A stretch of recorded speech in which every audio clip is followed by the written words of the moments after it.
The Flaming Fist mercenary company was founded by Grand Duke Eltan, a formidable fighter who recognized a fundamental problem in Baldurs-gate. The city sat at the crossroads of the Sword Coast.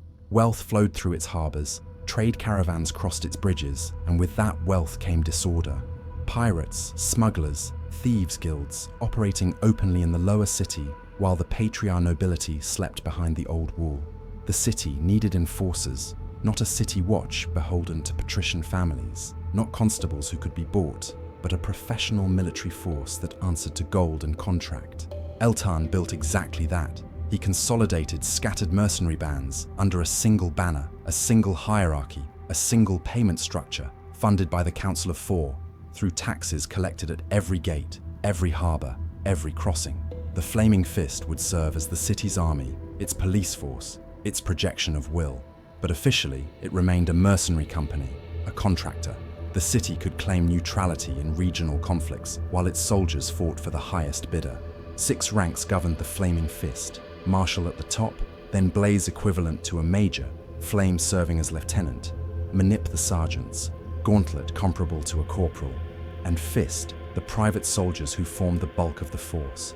By the mid-15th century, the company numbered 6,000. Fewer than half were stationed in Baldurs-gate at any time. The rest garrisoned Wyrm's Rock on the Hyontha River, Fort Beluarian in distant Chult, outposts along trade routes stretching south toward Amn. Recruitment drew from predictable sources: men and women from the lower and outer cities who needed steady wages, former prisoners offered a second chance, adventurers tired of uncertainty, soldiers captured in foreign wars who chose service over ransom. The bargain was straightforward: regular pay, a barracks bed, protection from the chaos beyond the walls, in exchange for unquestioning obedience to the chain of command.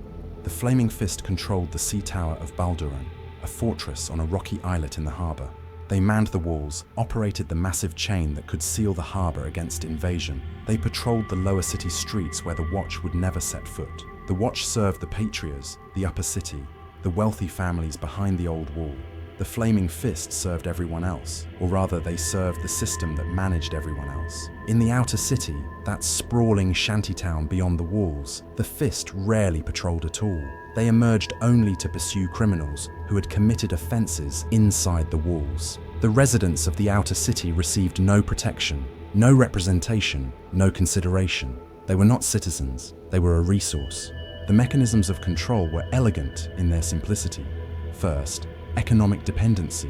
A Fist soldier earned stable wages in a city where stable wages were rare. They ate regularly. They had shelter. They had status. Leaving meant returning to the outer city, to poverty, to irrelevance. Second, hierarchy as identity. The 6 ranks created a ladder. Every Fist dreamed of becoming a gauntlet. Every gauntlet aimed for Manip. The system generated its own ambition. Promotion required loyalty, demonstrated obedience, a willingness to enforce orders without question. Those who questioned did not advance. Third, information control. The Flaming Fist answered to the Marshal. The Marshal traditionally sat on the Council of Four as one of the Grand Dukes. This created a closed loop. The same authority that set policy commanded the force that enforced it. Ordinary soldiers knew nothing of these arrangements. They knew their orders, their patrol routes, their quarterly pay. The structure was designed to produce compliance, not comprehension. Beyond the walls, the outer city festered: ramshackle hovels, livestock pens, slaughterhouses banned from the city proper, the destitute, the desperate, the criminals who had not yet found enough success to move inside. The Flaming Fist held nominal authority here. Nominal. In practice, they entered only when convenient, when hunting someone who had offended interests inside the walls. The residents learned quickly. If you were robbed in the outer city, the Fist would not come. If you were beaten, the Fist would not come. If you were murdered, the Fist might investigate eventually, if someone important cared. Protection existed, but not from the Flaming Fist. It came from the Guild. The Thieves' Guild marked their protected establishments with specific symbols. Any vandal or thief who struck those businesses faced fatal repercussions from Guild agents. This was the hidden architecture of order in Baldurs-gate. The Flaming Fist maintained the illusion of law. The Guild maintained the reality of control. The hidden costs accumulated slowly. Every Fist soldier learned the unwritten rules. Patriarchs were untouchable even when they committed crimes, even when evidence was overwhelming. Certain families faced no consequences. The Watch handled upper city matters. The Fist was not welcome there. In the lower city, merchants who paid the right fees received priority protection. Those who did not learn to pay. Corruption was not a failure of the system, it was a feature. A Fist soldier's official salary was modest, but opportunities existed, looking the other way, losing evidence, warning the right people before raids. Officers took larger cuts, manips developed arrangements with smugglers, blazes negotiated directly with guild representatives. You did not rise in the Flaming Fist by enforcing the law equally. You rose by understanding which laws applied to whom. During the era of the Balspawn crisis, the fragility of these arrangements was exposed. A man named Sarevok, charismatic and ruthless, manipulated the city toward war with Amn. He orchestrated an iron crisis across the Sword Coast. He arranged the deaths of several dukes. He positioned himself as the solution to a crisis he had created, and one of his first acts after gaining power was to appoint his own man as Marshal of the Flaming Fist, Angelo Dosan. Overnight, 6,000 soldiers became an extension of one man's will. The hierarchy that had maintained order for decades now enforced a tyrant's agenda. The Fist soldiers followed orders. That was what the system had trained them to do. They did not know they served a usurper. They did not know the crisis was manufactured. They knew their commands, their patrol routes, their loyalty to the chain. The system worked exactly as designed, and that was the problem. Sarevok's coup was eventually thwarted, but the vulnerability had been exposed. The Flaming Fist was not loyal to Baldurs-gate. It was not loyal to law. It was not loyal to justice. It was loyal to whoever held the Marshal's seat, and the Marshal's seat could be seized. In the decades that followed, the pattern repeated. Marshal Abdel Adrian, Marshal Ulder Ravengard. Each transition carried risk. Each new leader reshaped the force according to their own vision. The soldiers adapted. They always adapted. That was what the system produced. Men and women who followed orders, who did not question, who enforced the will of whatever authority claimed command.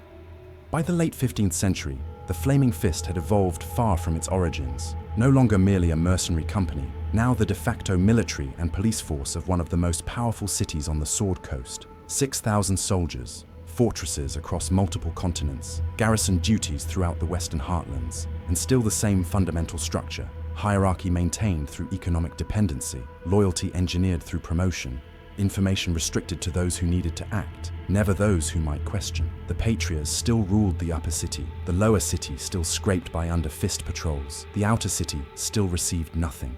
The system had survived every crisis, every coup, every transition of power, not because it was just, not because it served the people, but because it was efficient, because it produced soldiers who obeyed without understanding, who enforced without questioning, who served the structure regardless of who commanded it. This archive contains no heroes. There are only mechanisms, hierarchies, systems that persist long after the problems they were created to solve have been forgotten. The Flaming Fist was built to bring order to a chaotic city, and it succeeded. The order it created benefited the wealthy, protected the powerful, extracted compliance from the poor. It could not be reformed. Reform would destabilize the arrangements between council and guild, between Patriar and Fist, between those inside the walls and those without. It could not be dismantled. Too many livelihoods depended on its continuation. Too many powerful interests required its enforcement.